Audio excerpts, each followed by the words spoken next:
Cerita kami, cerita tentang Desa Poltek Sriwijaya. Mulai dari buka pendidikan dan dilanjutkan pembinaan mental.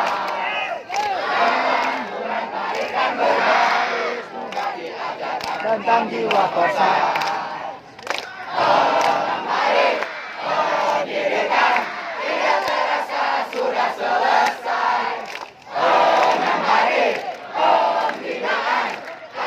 Menjadi lebih baik.